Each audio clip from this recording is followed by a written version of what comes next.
হত্যা মামলার আসামি হবার পর সাকিব আল হাসানের কি আর খেলা উচিত? এমন একটি নৈতিক প্রশ্ন সামনে এসছে। শুধু নৈতিক প্রশ্ন না, এটা একটি আইনগত বিষয়। সাকিবকে জাতীয় দল থেকে বাদ দিয়ে দেশে ফেরাতে বিসিবিকে আইনি নোটিশ।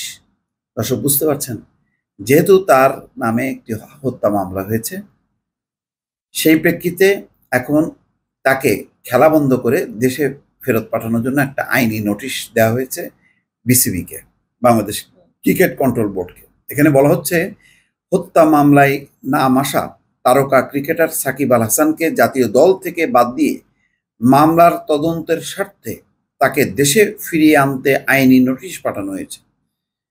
আজ বাংলাদেশ ক্রিকেট বোর্ড বিসিবি বরাবরে আইনজীবী মোহাম্মদ রাফিনুর রহমানের পক্ষ থেকে এই নোটিশ পাঠিয়েছেন সুপ্রিম কোর্টের আইনজীবী ব্যারিস্টার সজীব মাহমুদ আলম। এদিকে আজ দুপুরে বিসিবি কার্যালয়ে বোর্ড সভাপতি ফারুক আহমেদ সহ কয়েকজন পরিচালক বৈঠকে বসেছেন, যে কারণে এই ব্যাপারে বিসিবির কোনো বক্তব্য পাওয়া যায়নি। নোটিশ প্রদানকারী আইনজীবী এই ব্যাপারে জানিয়েছেন, সাকিব আল হাসানের নামে এর আগেও অনেক রকমের অভিযোগ ছিল, এখন তার নামে একটি হত্যা মামলা হয়েছে।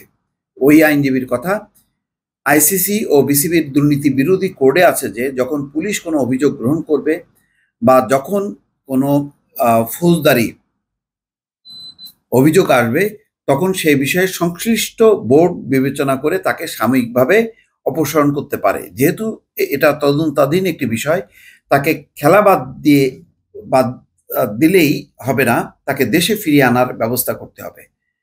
তদন্তের প্রয়োজনে তার কাছে প্রশ্ন থাকতে হবে। আমি আইনজীবী হিসাবে নিয়ম অনুযায়ী যা করা যায় সেই দাবি জানাচ্ছি। দর্শক, এটা আইনজীবী সেই নোটিশ দিক বা না দিক, এটা একটা বড় প্রশ্ন যে এমন একজনের নামে হত্যা মামলা হয়েছে যিনি এখন পাকিস্তানে বাংলাদেশ দলের পক্ষে টেস্ট খেলছেন।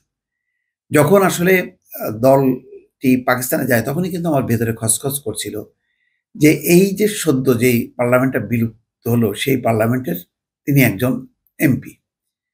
তো যখন এমপি মানেই হচ্ছে যেই সংসদ বিলুপ্ত হয়ে গেল, তখন কিন্তু আর তার দলের খেলার আর কোনো নৈতিক অধিকার থাকে না।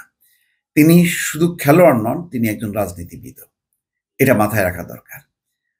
তিনি এমন না যে স্বতন্ত্র হিসেবে তিনি ইলেকশন করেছেন, তিনি এমপি হয়েছেন, সুতরাং এই ক্ষেত্রে বিষয়টা প্রযোজ্য হবে না, তা না। এমনকি তিনি আওয়ামী লীগের বিদ্রোহী কেউ না, একেবারে নৌকা প্রতীক নিয়ে তিনি নির্বাচন করেছেন।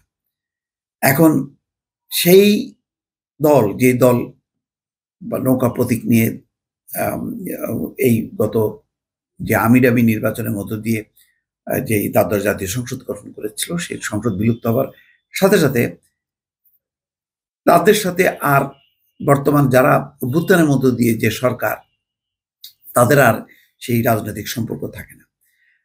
সেই কারণে সাকিব আল হাসানকে আর 10 জন খেলোয়াড়ের মতন বিবেচনা করার কোনো অবকাশ নেই। একই দোষে দুষ্ট কিন্তু মাশরাফি বিন মুর্তজা। তাদেরকে কি ধরা হয়? ধরা হয় যে বিগত আমলের যে স্বৈরশাসন প্রতিষ্ঠা করেছিল শেখ হাসিনা, তাদের সহযোগী বা আর একটু কঠিন ভাষায় বললে দোসর।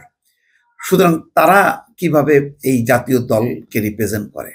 জাতীয় দলকে বিদেশে রিপ্রেজেন্ট করে মানে বাংলাদেশকে রিপ্রেজেন্ট করে। সেই বাংলাদেশকে রিপ্রেজেন্ট করছে যে সদস্যরা, তারা কারা?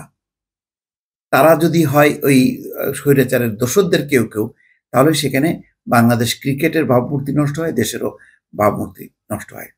কিন্তু আমি জানি না তখন শুধুমাত্র নিরপেক্ষ থাকার জন্য বা পেশাদারিত্বের ভিত্তিতে এই সিলেকশনটা করা হয়েছে কিনা, কিন্তু সেটা সঠিক না। কেননা সাকিব তো ওই সংজ্ঞায় পড়ে না। সাকিব হচ্ছে একেবারে পুরোপুরি দলীয় এবং সরকার দলীয়, যে দল হচ্ছে কদিন আগে গণ অভ্যুত্থানের মুখে অপসারিত হয়েছে।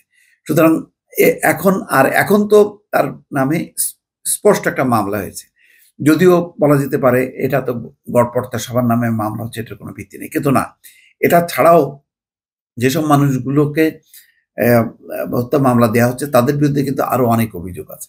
সাকিব আল হাসানের বিরুদ্ধে শেয়ার বাজারের কেলেঙ্কারি, জুয়া সহ আরো নানান রকম গোল্ডের বিজনেস, এই সমস্ত মিলিয়ে নানা রকম কিন্তু অভিযোগ এখন সামনে আসবে এবং ওইসব অভিযোগের ভিত্তিতে মামলাও হবে।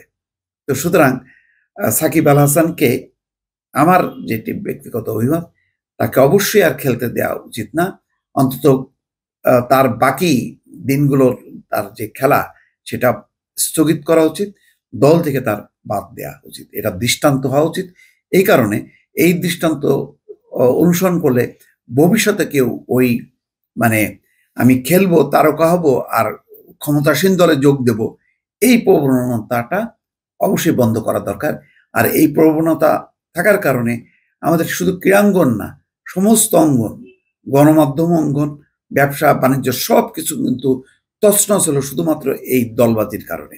সুতরাং এটাও একটা তাকে একটা বার্তা দেয়া, দেশকে বার্তা দেয়া, সমস্ত ক্রীড়াঙ্গনের মানুষকে বার্তা দেয়া যে যারা এই সমস্ত সুযোগ নিয়ে দলে অনুপ্রবেশ করবে তাদেরকে রেহাই দেওয়া হবে না।